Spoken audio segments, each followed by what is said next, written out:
Okay, guys, I need to talk about these next 3 weeks on General Hospital because this whole thing is starting to feel less like a soap storyline and more like somebody threw a grenade into Port Charles and walked away smiling. And honestly, I am not calm about it. Not even a little bit. Because starting May 18 through June 5, all signs are pointing to Britt being right in the center of the danger zone. And trust me, I do not like where this is going at all. Britt trying to protect Rocco, that already has my brain on fire. But then we find out Danny is also being secretly protected by Britt. Excuse me? So Britt is basically moving like the silent guardian of half the town while Cullum is standing there sniffing around like he can just figure everything out on pure ego alone. Please, please be serious. And that is the part that really gets me because Cullum may realize Britt has been trying to keep Rocco away from him and maybe even keeping Danny out of his sight too. So now he starts looking at both boys and thinking, wait a minute, one of these kids might be the one who attacked me months ago. Oh, now it gets messy. Because if Britt has been deliberately steering them away from Cullum, that is going to look so suspicious.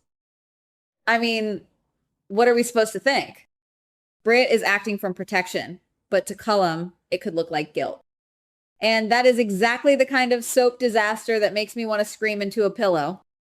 And I am not kidding when I say Britt being in this position feels huge. Because she is not just hovering in the background. She is actively hiding, shielding, covering, and probably lying through her teeth for reasons that honestly may be completely understandable. And that is why this is so juicy. We all know Britt does not do anything halfway. If she is protecting Danny and Rocco, there is a reason. Maybe she knows something. Maybe she is trying to keep them safe from someone bigger. Maybe she is one step ahead of the rest of Port Charles, which would actually be very on brand. But then Jason, oh, Jason. We need to talk about Jason because there's a very real chance he comes back around early June during somebody's rescue mission. And that alone has me sitting up straight like, yes, finally, someone with actual backup is entering the chaos. Sonny, Dante, or Britt could be the ones who find Jason and get him out. And let me tell you something. If Jason returns because he is being rescued, then this is not going to be some neat little homecoming with soft lighting and emotional music. No, this is going to be grit, panic, and a lot of people making bad decisions under pressure. Exactly the kind of mess I live for. And if Jason comes back through a rescue, that also means Danny might finally have a stronger shield around him. Because right now, Danny is wandering around in the middle of all this like a kid who accidentally opened the wrong door and stepped into a nightmare. And then there is the possibility that Jocelyn gets rescued too. Hello? That is not a small detail. That is a giant flashing red warning sign that whatever is happening at Windermere is about to blow wide open. And speaking of Windermere, can we talk about Danny and another person breaking in there and getting caught? Because these kids, I swear they are going to be the death of me. They sneak into Windermere, make the kind of mistake that only a soap child would make, and suddenly they are trapped in a situation that could spiral into something way bigger than they can handle. And of course, Jason may be the one who steps in and saves his son, because if anybody is going to swing in at the last second and turn a disaster into a rescue, it is Jason. But before that happens, Danny and Charlotte getting caught at Windermere, that is already a problem. Sidwell apparently wants to lock them up instead of calling the cops. And that is not just shady, that is straight up terrifying. Who sees two kids trespassing and thinks, you know what? Let's not involve the police. Let's just keep them here. What? That is not normal behavior. And I do not care how polished and smooth Sidwell tries to look. That is villain behavior wearing expensive shoes. and then Ava possibly stepping in because she does not want the trouble. Honestly, that tracks. Because Ava sees a mess, and her first instinct is usually not, how do I become a hero? It is more like, how do I keep this from blowing up in my face? And I cannot even blame her completely because if Sidwell wants to turn the whole situation into a private prison drama, somebody needs to stop him before this turns into a full-on hostage nightmare. Still, the fact that Danny and Charlotte get caught at all, that hurts my soul. These poor kids are always one bad decision away from catastrophe. Now let's go to Michael and Brooklyn because, oh my God, this has been simmering forever. Michael proves to Brooklyn that Chase and Willow were having an affair. And I know, part of me wants to say finally, but at the same time, I am already bracing for the emotional explosion because Brooklyn might not react the way Michael expects at all. And that is the delicious part. What if she already knew? What if she found out earlier and was quietly building her own plan this whole time? That would be iconic. That would mean Brooklyn has been sitting on this information, like a queen holding a secret dagger behind her back. And honestly, I would not even blame her. Because if Brooklyn has already figured it out, then Michael showing up with proof is not exposing her. It is just confirming what she already decided to deal with privately. And that would make Chase look even worse. Because now he is not just the sweet, loyal guy caught in the wrong triangle. He becomes the man who got played while thinking he was doing the noble thing. That is brutal. And Chase, my goodness. This man's obsession with Willow is honestly becoming one of the most frustrating things on the canvas. It is one thing to care. It is another thing entirely to behave like your common sense has walked off the set and never returned. He keeps helping Willow, keeps prioritizing Willow, keeps getting emotionally tangled in Willow. And at this point, I am just staring at the screen like, do you hear yourself?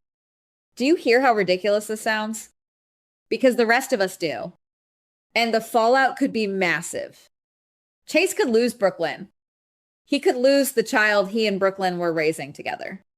He could lose the whole future he thought he had locked in.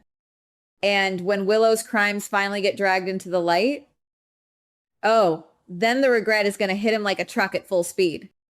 No warning. No mercy. And I honestly do not know if I want to feel bad for him or shake him by the shoulders. Maybe both. Probably both. Now let's talk about Joe, because I am side-eyeing this guy from the second he shows up. He comes in, makes a big move, and suddenly he is arresting somebody. Like he has something to prove. Maybe Curtis gets arrested. Maybe Joe is trying way too hard to look competent. And that is exactly what makes me suspicious. Because kind of on paper, everybody may think Joe is the nice new cop in town. The clean-cut guy. The helpful one. The guy you can trust. But I do not trust that energy one bit. Because what if Joe is not just some harmless new face? What if he is connected to Sidwell and Cullum? What if he is planted inside the PCPD to cover tracks, erase evidence, and help bury crimes? Now that would be a twist. And honestly, it would fit the current vibe way too well. Another good guy who is actually helping the wrong people. We have seen this movie before, and I am not buying the popcorn yet. And Curtis getting arrested could be the perfect way for Joe to show off. But here is the thing. The more he tries to prove himself, the more obvious it becomes that there is something off about him. And if Joe really is a higher up pawn for Sidwell and Cullum, then the whole town is sitting on a ticking bomb wearing a badge. That is not just shady. That is dangerous. Then Isaiah is another one making my eyebrows climb into my hairline.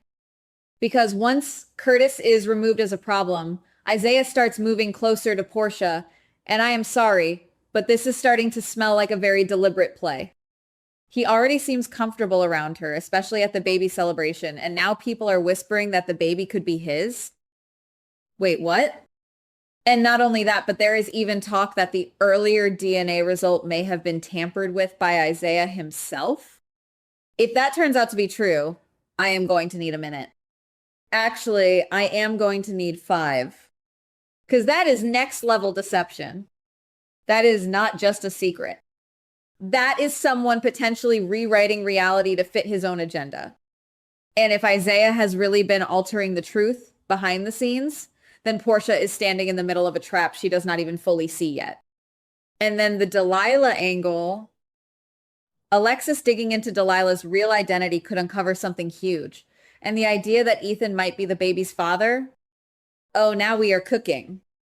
Alexis wanting to expose that information while Ethan tries to shut it down tells me this truth is going to hit like a wrecking ball. And I love Alexis for sniffing out what other people try so hard to bury. That woman does not just stumble into drama. She walks straight into it with purpose. So, yeah, guys, these next 3 weeks look wild. Britt protecting Danny and Rocco, Cullum getting suspicious, Jason possibly returning through a rescue, Windermere turning into a trap, Michael exposing the affair, Brooklyn possibly already knowing everything, Chase spiraling, Joe looking fake as hell, Isaiah playing games, and Alexis pulling at a secret that could shatter everything. How are we supposed to sit still for this? How? Because to me, this does not feel like one storyline. It feels like a pressure cooker with a cracked lid. And once that thing blows, nobody in Port Charles is going to walk away clean. Goodbye. Please like, subscribe, and comment on the GH Spoilers Daily channel.